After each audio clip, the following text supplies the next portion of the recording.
Nous reprenons avec la deuxième partie de cette matinée qui concerne la dialectique de l'internement et des répressions à Paris et en région parisienne.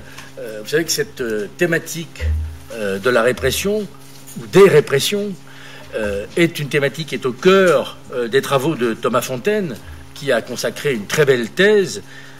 Par ailleurs, Thomas a repris la direction du musée de la Résistance nationale à Champigny, qu'il est en train de bouleverser de la cave au grenier, surtout d'ailleurs dans les domaines de la réflexion et de la finalité de ce très beau musée que je ne saurais trop évidemment vous conseiller.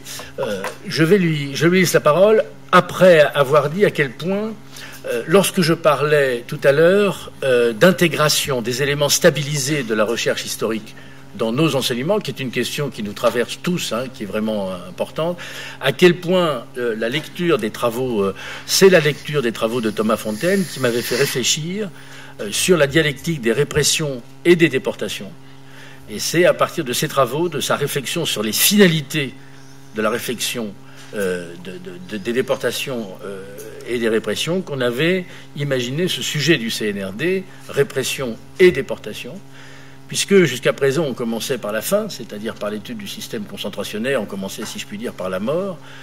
On a choisi de commencer par le début, c'est-à-dire au fond par l'outil répressif. Et donc c'est ce qui va, entre autres, nous développer avec une analyse et un angle tout à fait spécifique. Je vous laisse la parole, cher Thomas. Merci, monsieur l'inspecteur général. Écoutez, c'est parfait, vous avez lancé mon introduction, donc je vais gagner 2 minutes parce qu'on a un sujet long à traiter ensemble et je n'ai que 20 minutes. Donc je vais effectivement faire un choix avec vous ce matin et puis on pourra développer certains points lors des questions. Je vais essayer de vous proposer une photographie de ces camps d'internement à l'échelle parisienne, en traitant ces camps évidemment d'internement selon les politiques répressives comme cela vient d'être dit, mais en intégrant également la dimension des persécutions et du génocide.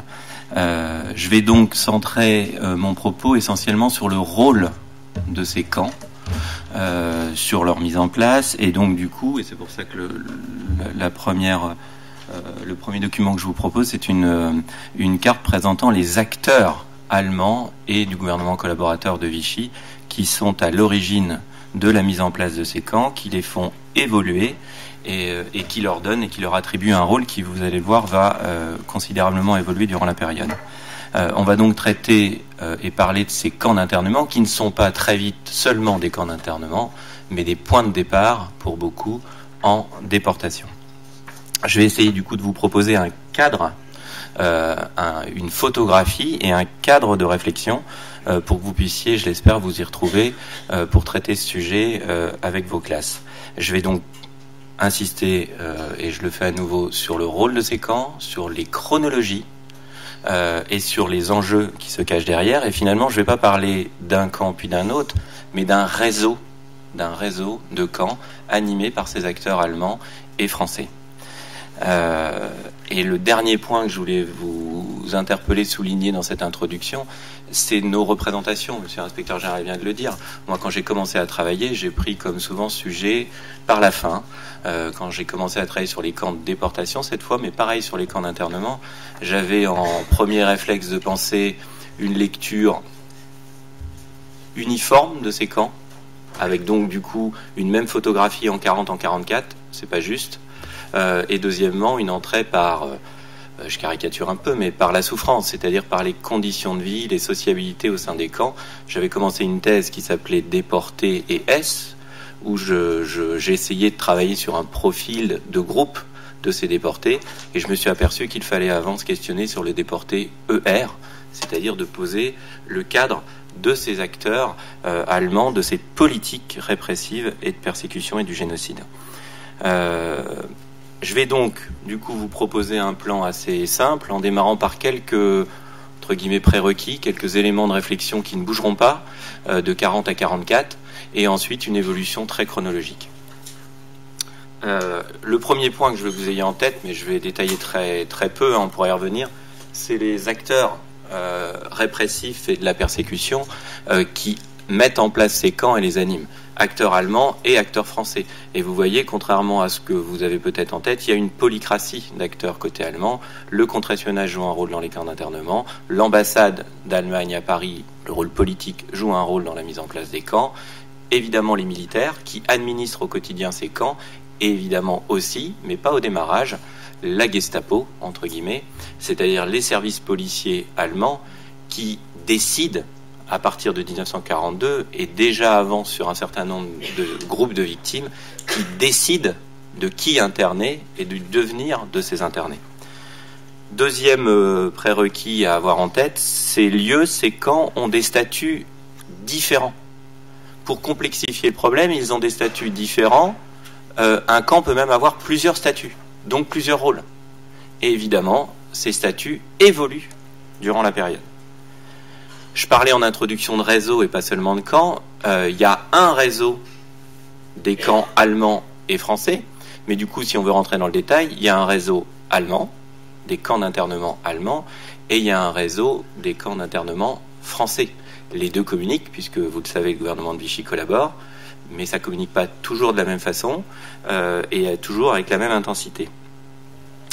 Et puisqu'on parlait des lieux au statut différent et de ce réseau, il faut intégrer dans votre réflexion pas seulement les camps que vous avez en tête, Drancy, Compiègne, Pithiviers, Bonne-la-Rolande, il faut intégrer les prisons. Ce réseau, il est en termes de répression double et de persécution également. En termes, entre guillemets, juridiques, les prisons, c'est le lieu de la détention judiciaire. Il faut que vous soyez condamné à quelque chose pour entrer dans une prison, condamné par les acteurs allemands ou condamné par les acteurs français. Le camp, vous le savez, et ça c'est au cœur du régime nazi depuis 1933, le camp, c'est la procédure de l'internement administratif. Or, et vous le savez aussi, Vichy fait exploser littéralement le nombre de détenus dans les camps d'internement. Vichy a une véritable logique d'exclusion, c'est au cœur de son régime, au cœur de la Révolution nationale, et du coup Vichy exclut beaucoup et donc interne beaucoup. Donc vraiment un réseau double allemand et français intégrant prison, et vous allez le voir, et camps, et des prisons, je rentre pas par le plaisir pour le détail, je vous donne qu'un exemple et j'arrête là, la prison de Fresnes, peu connue de nos mémoires, c'est la prison de la Gestapo en 1943-44. Tous les grands cadres de la résistance, connus ou inconnus, les chefs de réseau, les sous-chefs, passent à un moment, quand ils sont importants, dans les mains des services policiers parisiens de la Gestapo nationale, et ils passent à la prison de Fresnes. Et évidemment, c'est notre propos d'aujourd'hui, la région parisienne est au cœur du réseau allemand et vichiste national. C'est-à-dire que là, on n'est pas seulement en train de faire un exemple régional, et il faut prendre la région parisienne au sens large en intégrant les camps du Loiret, dans le cas de la solution finale, et le camp de Compiègne, dans l'Oise. Il faut vraiment travailler à l'échelle de cette grande région parisienne, et cette grande région parisienne est au cœur du réseau national. C'est-à-dire qu'à un certain moment, en 1943-1944, lorsque vous êtes interné en province, vous êtes ramené à un moment ou à un autre à Paris, dans les camps d'internement dont on va parler. Je vais commencer, je vous l'ai dit chronologiquement, je suis désolé pour les cartes, j'aurais pu les coloriser beaucoup plus, il va falloir que je les retravaille, mais sans rentrer dans le détail, je veux que vous ayez, et je vais surtout insister sur cette première personne, parce que je trouve que par rapport à ce que je vous ai dit tout à l'heure en introduction, elle va peut-être bouger un peu vos représentations ou ce que vous aviez en tête, et c'est l'exemple type de la nécessité de bien cadrer les choses, de bien remettre dans le contexte, dans une chronologie et dans les fonctions de ces camps avant de les étudier. Et là, je prends une période qui est tout à fait caractéristique, méconnue, qui, en termes quantitatifs, à la fin de la période, pèse peu, mais vous allez le voir, elle joue un rôle très important dans la mise en place du réseau. C'est la première année de l'occupation, juin 40, juin 41. Premier constat, les camps jouent un rôle minoritaire. Le lieu qui compte dans cette première année, c'est les prisons. Pourquoi ? Parce que le dispositif répressif allemand repose sur des condamnations des tribunaux militaires. Donc quelqu'un qui est arrêté par les Allemands, interné, condamné par les Allemands, n'est pas déporté, il est présenté à un tribunal militaire, interné en France ou fusillé. Et ce n'est qu'à partir du printemps 41 que les premières déportations vers des prisons du Reich, pas du tout vers le système concentrationnaire, commencent. Donc, les prisons jouent un rôle beaucoup plus important que les camps. Il y a un camp qui joue un rôle et qui est le premier camp installé par les Allemands en France occupée, camp d'internement et de répression, c'est le fort de Romainville, au Lilas. Quand vous regardez les deux autres carrés que je vous ai proposés, vous avez la cité de la Muette à Drancy et la caserne des Suisses à Saint-Denis. Mais la cité de la Muette à Drancy, c'est pas du tout le camp de la solution finale et des Juifs de France. C'est le camp des prisonniers de guerre français et britanniques en juin 40, et ça devient un camp également de ressortissants de puissance ennemie. Et en fait, ces trois camps-là, Romainville, cité de la Muette, Saint-Denis, fonctionnent en réseau.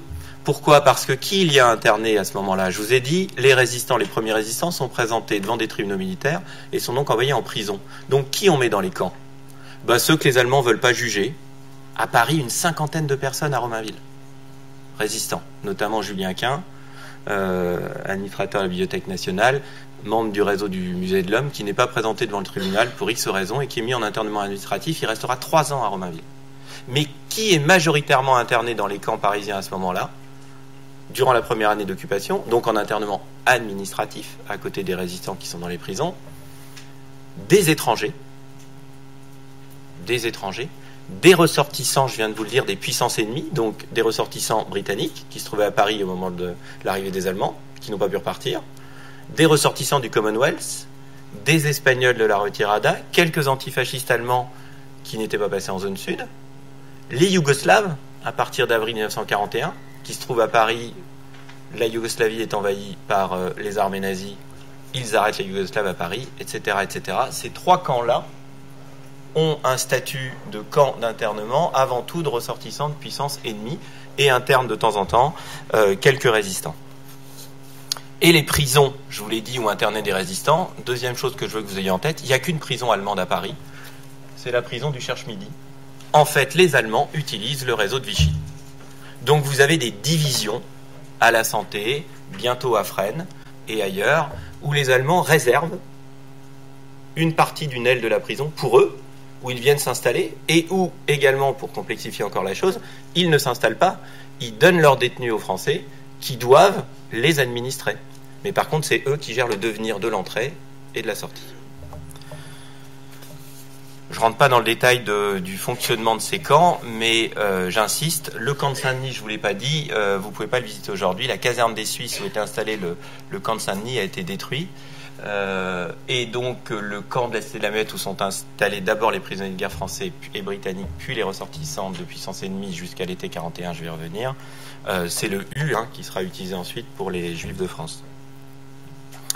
Il y a des camps également, ou des prisons qui sont uniquement dédiées aux premières arrestations de Juifs, parce qu'avant la grande rafle du 14 mai 1941, la rafle dite du billet vert, il y a près de 600 Juifs qui sont notamment internés au Tourelles, une prison parisienne, juifs souvent considérés comme également communistes et ou sionistes, et qui sont arrêtés, ce qui vous montre que les services de la Gestapo commencent déjà à arrêter les Juifs de France avant le printemps 1941.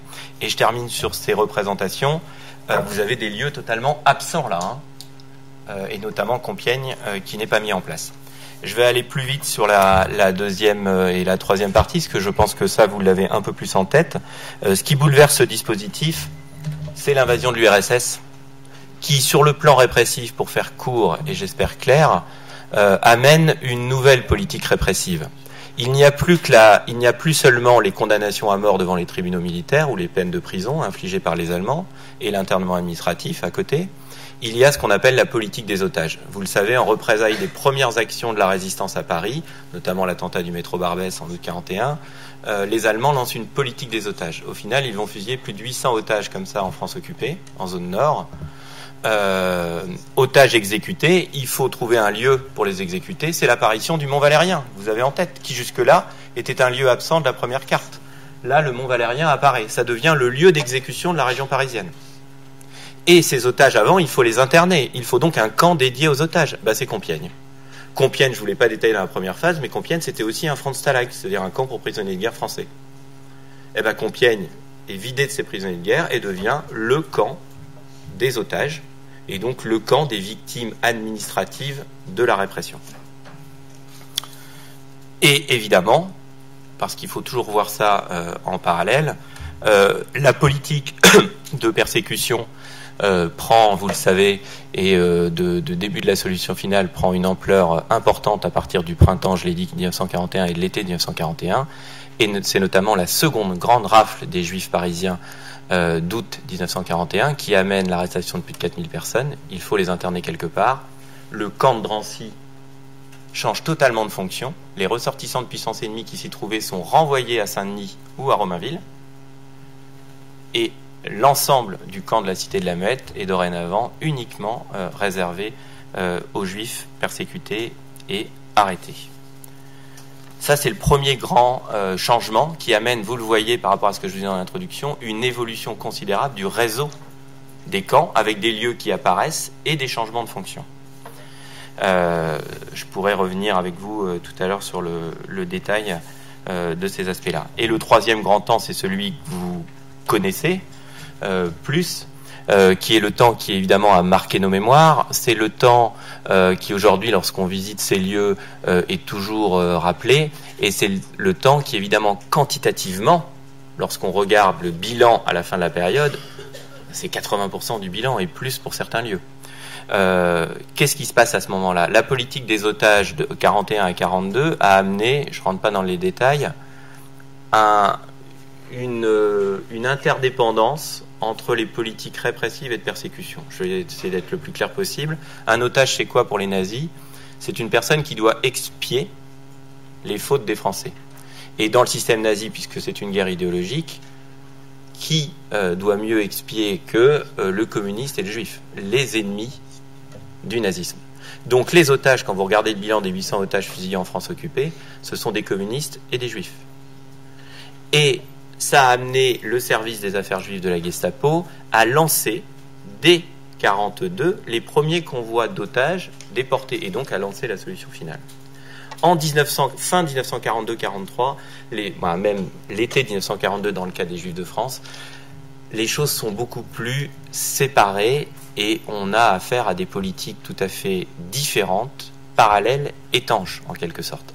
Vous avez d'un côté les politiques répressives et de l'autre les politiques du génocide des Juifs d'Europe, et ce sont évidemment deux politiques tout à fait différentes qui, vous le savez, n'ont pas les mêmes enjeux et conduisent à un bilan humain radicalement différent. Côté répression, qu'est-ce qui se passe? Je vous l'ai dit, des tribunaux militaires, depuis le début, ils restent en place, et vous aurez jusqu'à la fin des exécutions. Prenez le groupe Manouchian, la fiche rouge, ils sont fusillés quand? En 1944. Ces tribunaux militaires fonctionnent tout le temps. Et c'est pour ça que sur cette dernière carte, vous retrouvez toujours des prisons. Le groupe Manouchian, c'est Fresnes, notamment. C'est pas Compiègne, c'est pas Romainville. C'est Fresnes. Parce qu'ils sont condamnés à mort. Vous n'avez plus de politique des otages. Par une ou deux exceptions, vous n'en avez plus. Pourquoi? Parce que les nazis se sont rendus compte qu'ils créaient des martyrs. Fusillé Guy Moquet, un gamin de 17 ans, même Pétain a fini par s'en émouvoir. Et ils ont lancé à partir de la fin 1942, parce qu'ils ont aussi d'autres besoins dans le système concentrationnaire du fait de la guerre totale, une politique beaucoup plus systématique de déportation des victimes de la répression. Et c'est pour ça qu'ils ont besoin de camps d'internement qui ne sont plus seulement des camps d'internement, mais des points de départ en déportation. Alors derrière ce maquis de petits points, vous avez finalement un système qui est assez simple, assez clair. Tous les détenus arrêtés en France, dont les Gestapo décident à partir de 1942 de leur déportation dans le système concentrationnaire, donc dans le cas d'un internement et d'une déportation de sécurité administrative, tous ces détenus sont ramenés sur Paris, ce qui vous explique le rôle national de ce qu'on est en train de dire. Et ils sont ramenés où? Sur Paris, à Romainville et à Compiègne, et pour les plus dangereux aux yeux des Allemands, ceux qu'ils doivent réinterroger à Fresnes et dans quelques prisons, la Santé et le Cherche-Midi qui jouent toujours un rôle. Vous avez donc là une massification des camps d'internement. Compiègne, à la fin de la période, c'est plus de 50 000 internés. Romainville, 7 000. Et à côté, vous le savez, dans le cas de la solution finale, 75 000 Juifs de France déportés, 80 000 internés à Drancy entre l'été 41 et l'été 1944. Je reviens aux politiques répressives. Compiègne, Romainville. Encore un détail, mais qui n'en est pas un pour les victimes qu'il y a derrière et les résistants qu'il y a derrière les victimes de la répression. C'est un réseau purement allemand, Vous êtes arrêté, j'insiste, à Montpellier, à Lyon, vous êtes ramené sur Paris, vous êtes envoyé à Compiègne, à Romainville, puis placé sur une liste de déportation et déporté vers le système concentrationnaire. Vous arrivez dans 2 camps mixtes jusqu'à la fin de l'année 43. Il y a des hommes et des femmes internés à Compiègne, et il y a des hommes et des femmes internés à Romainville. Et puis parce que les Allemands ont besoin de rationaliser ce système en termes logistiques, c'est des aspects qui sont durs à aborder peut-être en termes de mémoire, mais qui sont très importants et qui amènent de gros changements. En début 1944, le camp de Romainville est intégralement dédié aux femmes victimes de la répression et résistantes, et le camp de Compiègne est intégralement dédié aux hommes. Ce qui vous explique que si vous travaillez sur des exemples d'internement à Romainville en 1944, vous ne trouverez que des femmes. Au total, c'est pas anodin, 40% des femmes de France arrêtées pour des motifs de résistance passent par le camp de Romainville avant d'être déportées au camp de concentration de Ravensbrück. Je vais juste conclure en vous disant, on pourra revoir quelques photos tout à l'heure, mais ce que je voulais insister en termes de ressources pédagogiques, il y a eu plusieurs livres, vous en trouverez beaucoup évidemment sur la persécution et génocide de mémoire de la Shoah. J'ai essayé d'écrire 2 livres sur le fort de Romainville. Vous avez un catalogue d'exposition qui est utile sur Compiègne, et surtout, et je voudrais terminer juste en une phrase là-dessus, ces lieux sont pas tous, mais bientôt à visiter. Vous avez des mémoriaux, des fondations, des musées qui sont à disposition autour et qui vous permettent de travailler ça avec des classes. Le musée de la Résistance, où j'ai eu le plaisir, comme vous l'avez dit, monsieur l'inspecteur général, de rejoindre l'équipe, le musée de l'Ordre de la Libération, le musée Jean Moulin, Libération de Paris, Général Leclerc à Paris, les fondations. Et ces lieux-là, l'enjeu demain, puisque je vous ai parlé de réseau, c'est de les mettre en réseau pour qu'ils soient visitables très vite avec les classes. Merci beaucoup Thomas. Et je vous invite également à vous rendre sur le site de la Fondation pour la mémoire de la Shoah, qui avait coordonné l'ouvrage sur répression et déportation en France et en Europe 1939-1945. Vous pouvez consulter cette affaire. Toute une partie d'ailleurs de ce travail doit beaucoup à Thomas Fontaine. Bibliographie, éléments, tout ça est sur le site de la FMS. Je vous y renvoie.